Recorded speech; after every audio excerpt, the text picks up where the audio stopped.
Hello students, I am Dr. Krupa Rasne, Professor and Head ENC Department, Jain College of Engineering, Belgavi.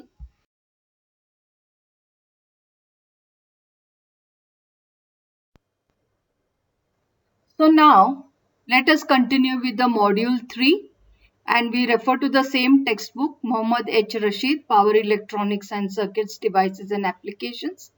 Okay, and here we are basically now looking into AC voltage controllers and a few videos in this module 3 are already done. So in this video, we'll be covering basically the principle of phase control, single phase half wave AC voltage control, derivation of the RMS value or of the output voltage for this half wave AC controller, and also the performance parameters. We'll also look at the application of the single phase half wave AC voltage controller. We'll also look at the disadvantage and some example problem. Okay, and the next video we'll continue with single phase full controller with resistive and inductive load. So coming to principle of AC voltage phase control. Now what is phase control? In the earlier we saw that AC voltage controller could be of two types, that is on off control or phase control. In on off control what we did was we kept the thyristor on for an n number of cycles and off for m number of cycles. So the number of cycles dependent on the on time and the off time, how long we kept, and similarly during the on time we got the output and during off time we didn't get any output. In that way we were able to control the AC voltage at the output. Then now we have the phase control. So in phase control we do not have the on off control, but we have got the control in terms of the firing angle alpha. So phase means if I have got a sine wave like this, so in on-off control, the whole sine wave was allowed to go or not allowed to go. But in this case, a part of the output in terms of firing angle. So if I trigger the thyristor at an angle of alpha, this part will be cut and only from here alpha to pi it will be allowed to go out. So a part of the cycle will be allowed and hence we call it as a phase control. So the basic principle of AC phase control technique is explained with reference to a single phase half wave AC voltage controller, that is unidirectional controller circuit as shown below. So what we see here is one thyristor is connected with a diode across it. Okay, so what happens is, why we call it as half wave is because I can control the output only for the positive half or in the phase where thyristor T1 conducts, and during the negative half the diode conducts for the complete cycle. Hence I do not have any control during the negative, hence we name it as single phase half wave AC voltage controller. So the half wave AC controller uses one thyristor and one diode connected in parallel across each other in opposite direction, right? One is showing this direction and the other is in the opposite direction. Connected in parallel across each other in opposite direction, that is anode of thyristor, right, is connected to the cathode of the diode, and cathode of the thyristor is connected to the anode of the diode. The output voltage across the load resistor, so we have considered it as a purely resistive load. So the output voltage will be seen across the resistance R, and hence the AC power flows to the load is controlled by varying the firing angle alpha. Because during the positive half cycle T1 is going to be forward biased, but it will not conduct till it is fired, and that firing angle can be controlled anywhere from 0 to pi or 180 degrees, pi radians or 180 degrees. So by controlling alpha, I am actually controlling how much of output should come for the positive half cycle. But of course, I have no control over the negative half cycle, during which diode D1 is going to conduct the negative cycle, okay, because it becomes forward biased and it doesn't need any firing angle to be triggered during the negative half cycle. Hence the name single phase half wave AC voltage control. So we see that the trigger angle or the phase control of angle alpha refer to the value of omega t, or the instant at which the thyristor T1 is going to be triggered or turned on by applying a gate voltage, a triggering pulse between the gate and the cathode, right? So I'm going to apply here, and whenever I want to trigger the forward biased thyristor, I can send a current through this gate. So the thyristor T1 is forward biased during the positive half cycle of the input supply. When T1 is triggered, it conducts and the load current flows through the thyristor T1. Because see, during the positive half cycle this is plus and this is minus, the thyristor is forward biased, and at alpha when it is triggered, because this is positive, the current will flow like this. This is off, so it will flow through the thyristor, through the resistor in this forward direction and back to the negative of the supply. Okay, so that when the T1 is triggered, it conducts the load current flows through the thyristor T1, the load and the transformer secondary of a negative of the transformer secondary. The load current flows in the opposite direction. Okay, so what happens is, we have got, by assuming that, we are assuming that T1 is an ideal thyristor switch. What do we mean that? That it will not have any forward voltage drop whenever it is conducting, right? We assume it to be 0. So ideal switch, it is considered as a closed switch when it is turned on between the period alpha to pi, right? Between the time period from pi to 2 pi, when the supply reverses and becomes negative. So this becomes minus, this becomes plus. Diode is going to be forward bias because minus here, this will be reverse bias, so it will not conduct even if I give the firing pulse here. And since this is plus, the current is now going to flow like this through the load. Note that the current is going to be reverse. So we are going to show a reverse current here, and then it will flow through the diode and back to the secondary of the transformer. Now in this case, this is negative. Okay. So the load current flows in the opposite direction during pi omega t equal to pi to 2 pi. And when the D1 is conducting, and the output voltage follows the negative half cycle of the input. Because it turns on, the negative will get connected here and positive will be connected to R. So I'll get to the input, whatever it is negative, that will be coming across the load resistance R. So this is the waveform between input and the load resistance, and this is nothing but the current waveform that is showing. So from alpha to pi, I will have the load current as well as the load voltage, and from pi to 2 pi, the diode will conduct, and I will have the load current, right, and load voltage across the resistance in the reverse direction. Now let us look at the equations of the input AC supply across the secondary transformer, and we'll consider it as Vs, and it will be written as Vm sin omega t. Okay, so what happens is, Vs becomes equal to the V in RMS, which we can write it as Vm by root 2, that is equal to sine value of supply, secondary supply voltage.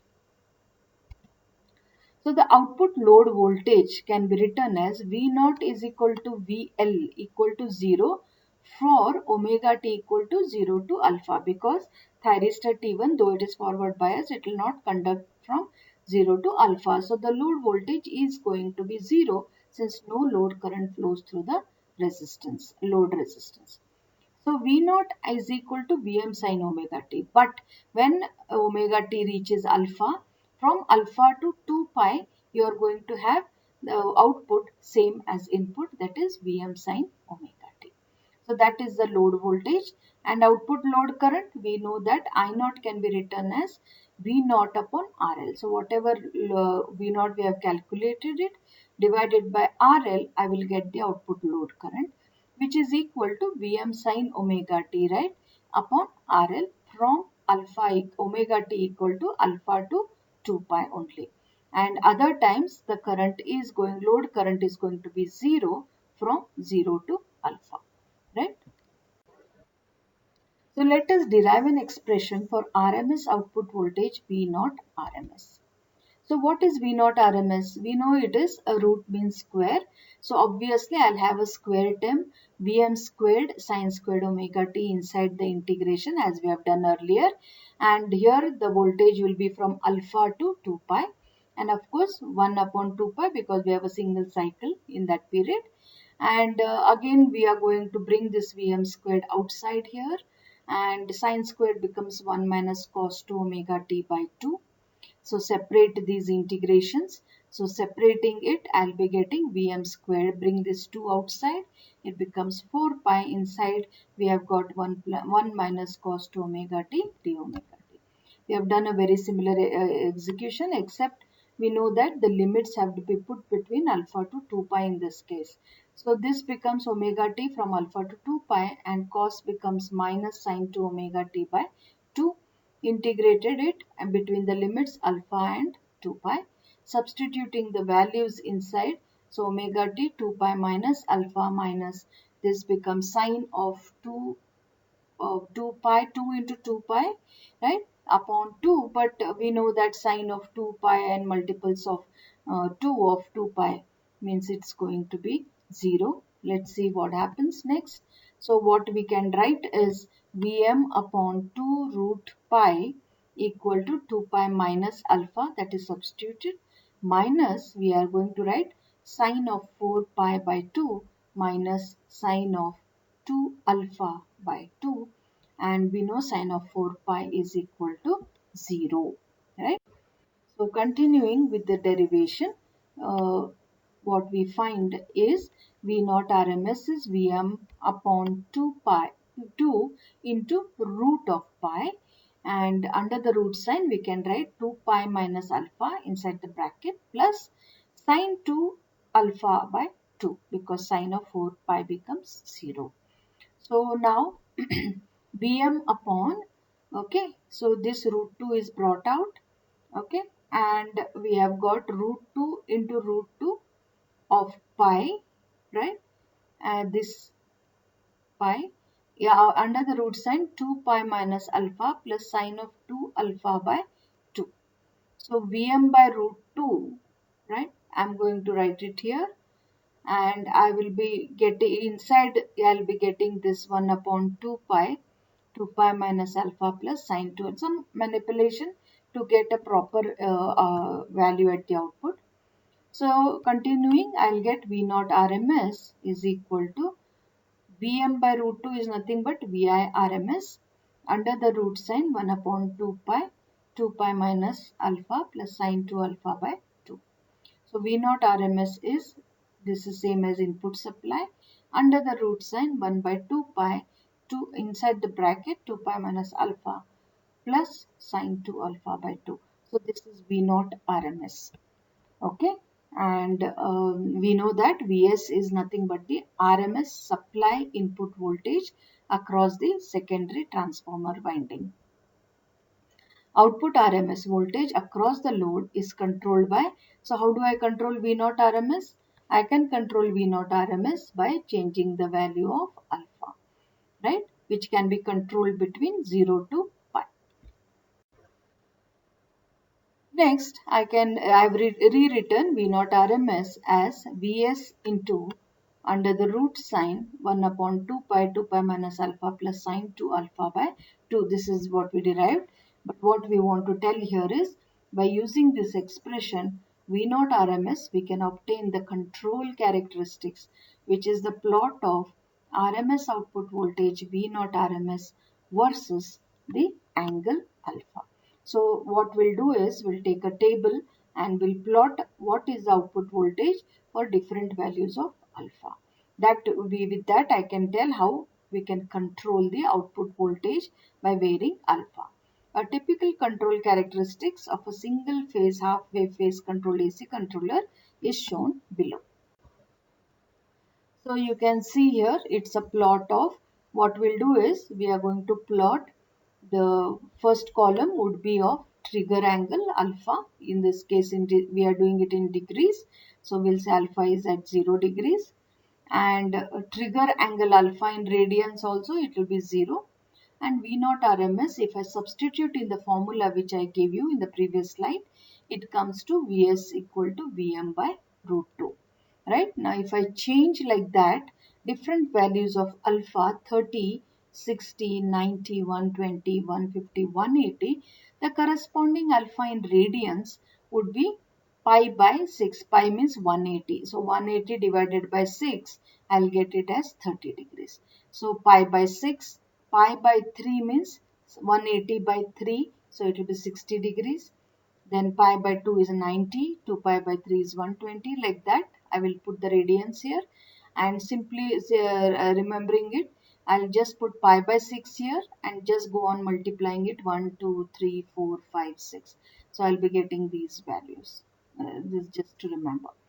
And V naught RMS, if you see when I've used that formula for V naught RMS, if I substitute alpha equal to 0, I'll be getting these values. And what we see is when alpha is 0, Vs is the same as the input supply, that is Vs. Okay, but as I change alpha to 30 degrees, I'm getting 0.99 for 2765 Vs, and at 60 degrees I'm getting it slightly less than at 30 degrees.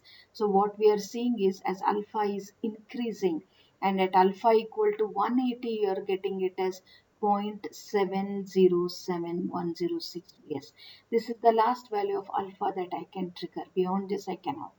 So your value for half single phase half wave AC voltage controller will vary from complete input voltage Vs when alpha is 0 to 0.707 when alpha is 180 degrees or pi radians. This is the table we have done. Of course, we can be able to plot it, and when we plot it, I'll be getting V naught RMS versus the alpha angle. So what we see here is basically the trigger angle alpha in degrees versus V naught RMS. So when alpha is 0, I'm going to get 100% of the input. But as I go on changing at 180, I'm getting 70.7%, which we just saw in the table, right? And this is how we see that the graph is slightly changing. So the control is not much. I can control up to a maximum 70.7% at the output. Okay, so this is your single phase half wave. So what we observe from the control characteristics and the table given is that the range of RMS output voltage control is from 100% of Vs to only 70.7% of Vs when we vary the alpha from 0 to 180 degrees. Thus, the half AC controller has this drawback of limited range RMS output voltage control. Now to calculate the average output value of the load, V naught DC is put the same limit 1 upon 2 pi. Now since it is DC means average, put the angle alpha to 2 pi, we get Vm sine omega t d omega t, right? Integrating sine becomes minus cos. Substitute the value from alpha to 2 pi. I'll be getting Vm by 2 pi minus cos 2 pi plus alpha. And we know that cos of 2 pi is 1. So substitute that and keep this alpha as it is. So I'll be getting VDC as Vm by 2 pi cos alpha minus 1, where Vm is root 2 into Vs. So we have to remember these formulas. We just derived V naught RMS earlier, and now we have derived VDC, that is the DC component of the output voltage, right? Because the positive area in single phase half wave is not equal to negative area. If both were equal, then I would not have got the DC component. But since the positive, there is a single thyristor which is controlling the positive, and the complete negative is coming, the positive area and the negative area are not equal. So you are going to have a DC component at the output, and this is the way we are going to evaluate the DC component or the average value of the output voltage. Okay, hence VDC will be equal to root 2 Vs by Vm will be substituted as root 2 Vs, root 2 Vs by 2 pi cos of alpha minus 1. So as I vary alpha from 0 to pi, here also I can draw a graph a table with alpha versus VDC, but it is simple here. As I put alpha equal to 0, I'm going to get output equal to 0 because cos of 0 becomes 1 minus 1 0, and when alpha is made equal to pi, I am going to get, right, cos of pi, it is equal to minus 1, and hence I will be getting minus Vm by pi as the answer. Okay, so BDC will vary from 0 to minus Vm by pi when alpha is going to be varied from 0 to pi. So what are the disadvantages of the single phase half wave AC voltage controller? The output load voltage has a DC component, as I just explained, because the two halves of the output voltage waveforms are not symmetrical and with respect to the zero level. The input supply current waveform also has a DC component, average value, right? Because the current will flow only when the load is taking. And hence, since the current is also having a DC component, the input supply also will have a DC component, which can result in a problem of core saturation, right, of the input supply transformer. The half-wave AC voltage controller using a single thyristor and a single diode provides control on the thyristor only in one half cycle of the input supply. Hence, AC power flow to the load can be controlled only in one half cycle. Next disadvantage, half-wave AC voltage controller gives limited range of RMS output. We saw because RMS value of the AC output can be varied only from maximum Vs, that is 100%, to a trigger angle alpha equal to 0 to a low value of 70.7% when trigger angle alpha equal to pi radians. These drawbacks of single phase half-wave AC voltage controller can be overcome by using a single phase full wave AC voltage controller, which we will be learning in the next video. So what are the application of RMS voltage controller? It is basically output is going to be an AC, right? Input is also AC, but output is a little variable from 100 to 70.7%. I can vary. So I can use it for speed control of induction motor, polyphase AC induction motor. It can be used for heater control circuits, industrial heating. It can be used for welding power control, then induction heating, and on load transformer tap changing, lighting control in AC circuits, AC magnet controls. Okay, so those were the advantages. Now let us look at a problem statement. A single phase AC voltage controller as shown here has a load resistance R equal to 50 ohms. Okay, input supply voltage is 230 volts RMS at 50 Hz. The input supply transformer has a turns ratio of 1:1. If the thyristor T1 is triggered at alpha equal to 60 degrees, we have to calculate RMS output voltage, output power, RMS load current and average load current, input power factor, average and RMS thyristor current. So in this problem, the given values are Vp equal to, or the primary supply voltage is 230 volts, the frequency is 50 Hertz, RL, the load resistance is 50 ohms, alpha is given as 60 degrees or pi by 3 radians, and Vs, that is the secondary of the transformer, is Vs.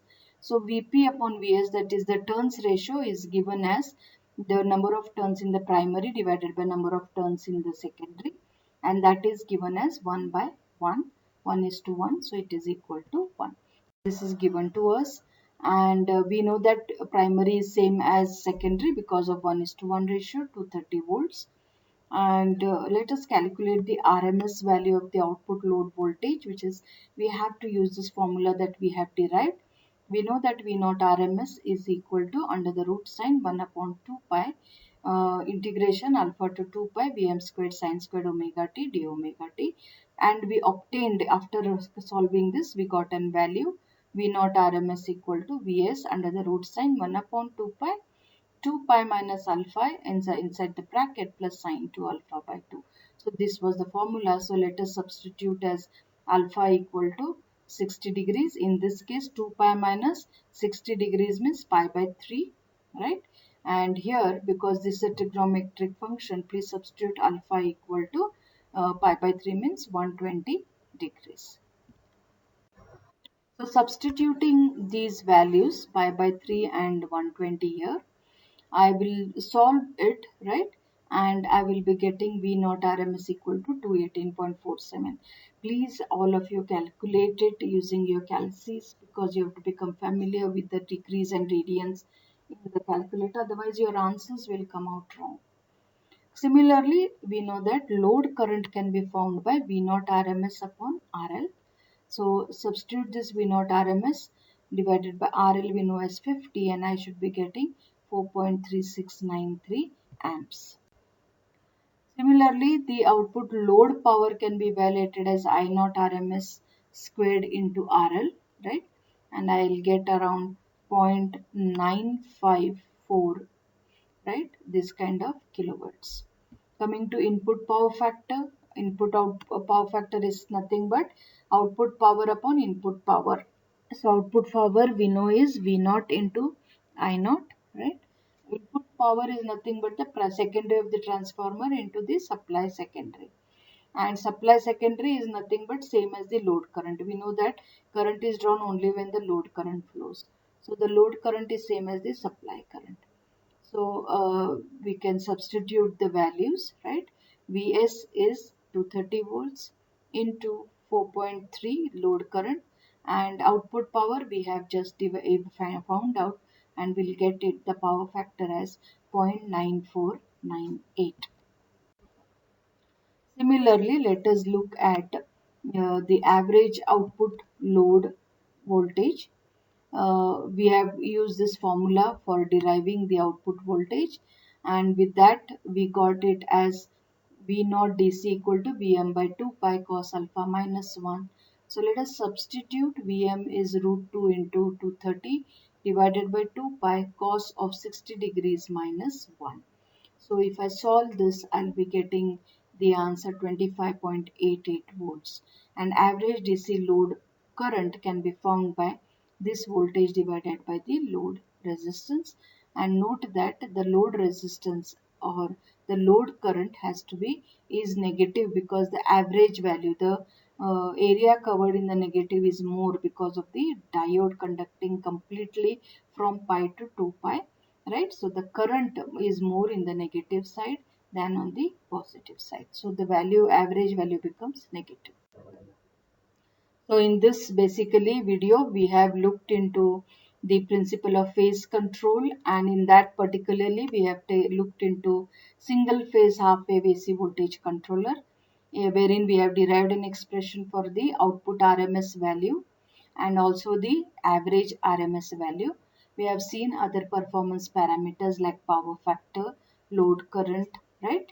And we have also looked into the applications of RMS voltage control. We have also seen the disadvantages of a single phase half wave AC voltage controller, and that was followed by an example problem which we have solved. So in the forthcoming video, we'll be looking into the single phase full controller with resistive and inductive load.